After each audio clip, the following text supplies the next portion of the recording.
Okay, in the last video we couldn't complete the adding the regions, but here you see I have added or inputted the regions and created the relation between region and countries and region and agents.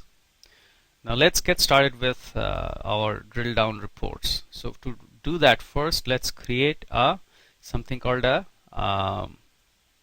hierarchical dimension. So I'll show you what it is, but think about it. If we have to show let's say a sales report based on the geography, which will start with country, go to the region, and etc., etc. So we will first create let's create something called a folder. Maybe under that folder we will put all the dimension. So folder is a concept. Let's say you want to group all a certain set of query subjects in a logical grouping. Then you create a folder, just like the way you are used to having a folder in let's say Microsoft Explorer. Just like you have C drive, under C drive you have different folders, under folders you have different files. So here also we have let's say create a folder called dimension.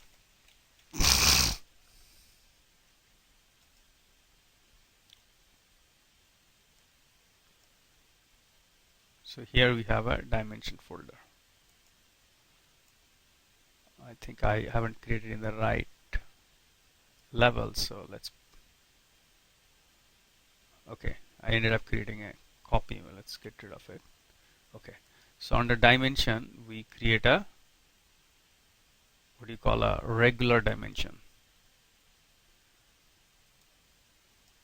So in regular dimension, first what we do is we create a hierarchy.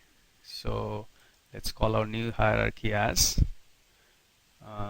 by location, or say just a location, and then we say this is. So you just have to fill up when you create a hierarchy, Cognos by default creates these two levels, and then at the first level you create an add level, and then you call it country, and then you have to add the item here. So you add the country name and drop it in this particular one, and here it will ask you the key and member caption. So what you do is that you select key and then you add also member caption here. So what this is doing is really you are adding and elements at different levels of that hierarchy, and this role key, and for every level you have to have a key and also a member. So once this is done, and I will run it and show you, probably things would be a little bit more clear. So anyway, we have added a country. So under country the next level is region. So let's add region, and then we drag the region name from here, drag it again here, and then add.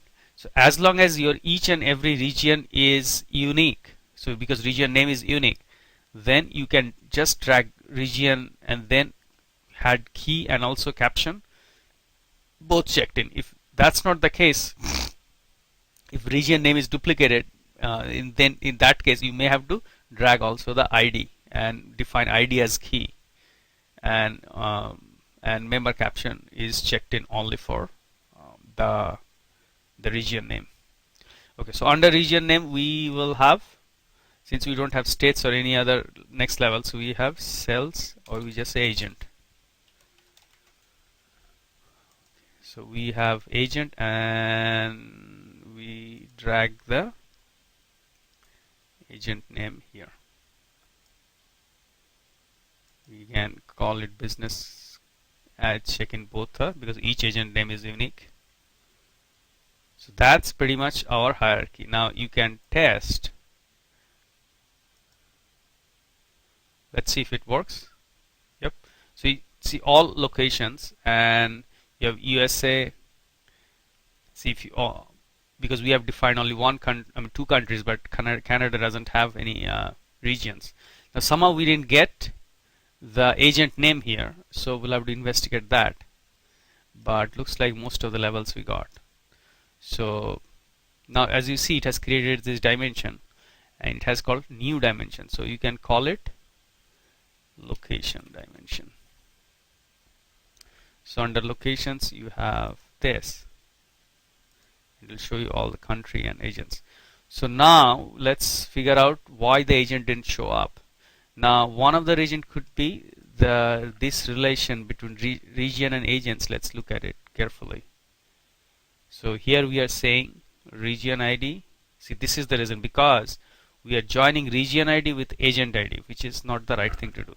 So it should be joined with region ID. And let's check the relation cardinalities. Each agent has only one and one region, and each region has 0 or more agents. Yeah, that looks fine. So let's hopefully that will fix the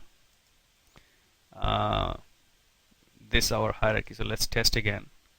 So you click on the right and click test. Okay, looks like we didn't.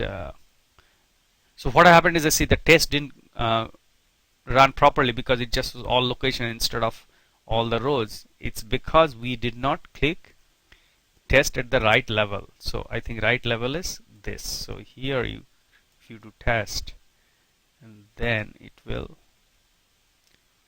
So now we are getting all our agents.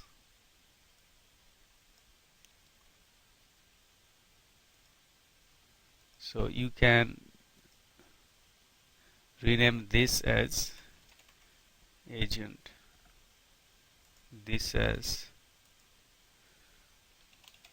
region,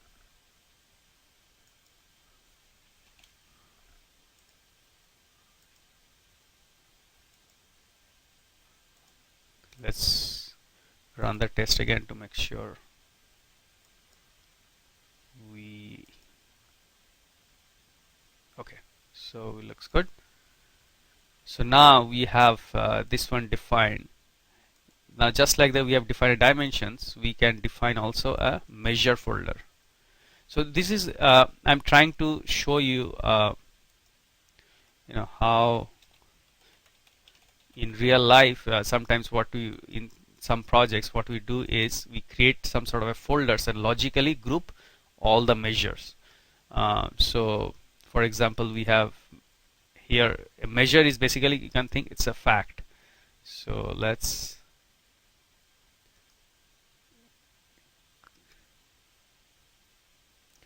or you can or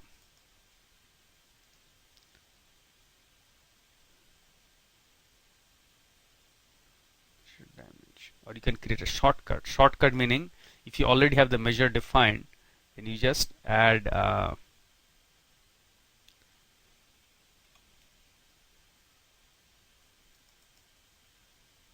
let's see if this works. So if we drag this one here, let's see what happens. No, it doesn't allow you.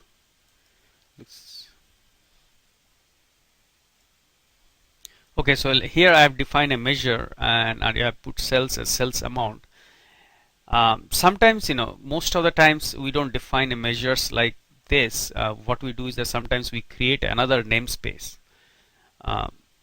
So just like the way we have a namespace test1, we have another namespace. So if you remember, the way we define namespaces, sometimes you can have a namespace for so one standard conventions is followed is that you define a namespace for which is closely resembles your underlying data structure.